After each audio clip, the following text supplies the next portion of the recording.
ধরা যাক আমাদের একটা পাহাড়ের উচ্চতা নির্ণয় করতে বলা হলো, কিংবা রাতের আকাশে দুইটা তারার মধ্যেকার দূরত্ব। এখন সমস্যা হলো এত বড় দূরত্ব মাপার মতো কোনো ফিতা কিন্তু আমাদের কাছে নেই। আর থাকলেও এত দূর পর্যন্ত গিয়ে দূরত্ব মেপে আসা মানুষের পক্ষে সম্ভব না।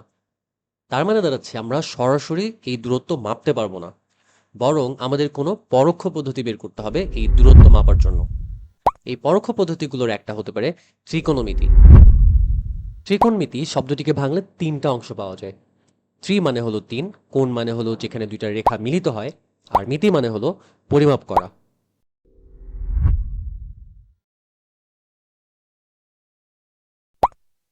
তিনটা কোণ থাকবে এমন জ্যামিতিক আকৃতিকে বলা হয় ত্রিভুজ। ত্রিভুজের তিন কোণের সমষ্টি হলো 180 ডিগ্রি। আমরা যদি একটা ত্রিভুজকে কপি করে যে কোনো একটি ত্রিভুজকে বড় বা ছোট করি, তাহলে এদের আকার আলাদা হলেও আকৃতি কিন্তু একই হবে। গণিতের ভাষায় এই ধরনের ত্রিভুজগুলোকে সদৃশ ত্রিভুজ বলা হয়। দুইটা ত্রিভুজ সদৃশ হলে তারা সবসময় দুইটা শর্ত মেনে চলে। প্রথমটি হলো তাদের অনুরূপ কোণগুলো সমান হয়, এবং তৃতীয়টি হলো তাদের অনুরূপ বাহুগুলো অনুপাত সমান হয়। এখন যদি আমরা এই অনুপাতগুলোকে সাজিয়ে লিখি, তাহলে দেখা যাবে একটি ত্রিভুজের যে কোনো দুইটি বাহুর অনুপাত সবসময় একটি ধ্রুবক সংখ্যা হয়, যতক্ষণ তার আকৃতি একই থাকে, সেটা আকার যত বড়ই হোক না কেন। আমরা কিন্তু ইতিমধ্যেই দূরত্ব মাপার সেই পরোক্ষ পদ্ধতিটি খুঁজে পেয়েছি। কিভাবে বলতো?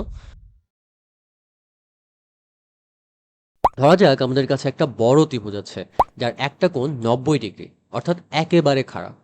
এখন এর উচ্চতা আমাদের জানা নেই, এবং এত উপরে উঠে এর উচ্চতা মেপে আসাও পসিবল না। কিন্তু আমরা এর ভূমির দৈর্ঘ্য খুব সহজেই মাপতে পারি। আবার এই কোণটিও আমাদের নাগালের মধ্যে থাকায় এটি পরিমাপ করা খুবই সহজ। এখন যদি আমরা ছোট সাইজের সমান একটা কোণ এঁকে একটা খাড়া রেখা টেনে দেই, তাহলে সেই রেখা আগের রেখাকে ছেদ করবে, এবং নতুন ছোট একটি ত্রিভুজ তৈরি হবে যা বড় ত্রিভুজের মতোই দেখতে।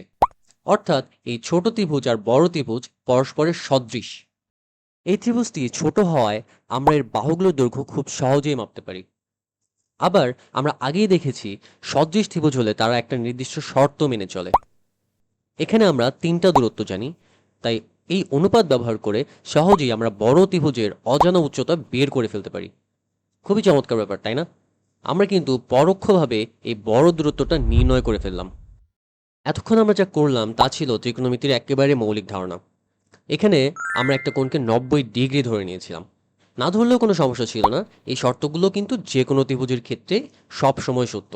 কিন্তু সমস্যা হলো, একটি কোণকে আমরা যদি 90 ডিগ্রিতে ফিক্স না করি, তাহলে তিনটা কোণকে অসংখ্য উপায়ে কম্বাইন করা যায়, এবং এত ধরনের ত্রিভুজ নিয়ে স্টাডি করাটা কঠিন হয়ে পড়ে। কিন্তু আমরা যদি একটা কোণকে 90 ডিগ্রিতে ফিক্স করি, তাহলে বাকি দুইটা কোণের সমষ্টি কিন্তু সবসময় 90 ডিগ্রি হবে।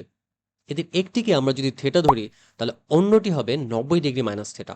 অর্থাৎ এই দুইটা কোণের একটিকে আমরা যদি 0 থেকে 90 ডিগ্রির মধ্যে স্টাডি করি, তাহলে অপরটি নিয়েও স্টাডি করা হয়ে যাচ্ছে। আশা করি বিষয়টা সবার কাছে পরিষ্কার হয়েছে। তো এটি ছিল একেবারে ইন্ট্রোডাক্টরি লেভেলের ভিডিও।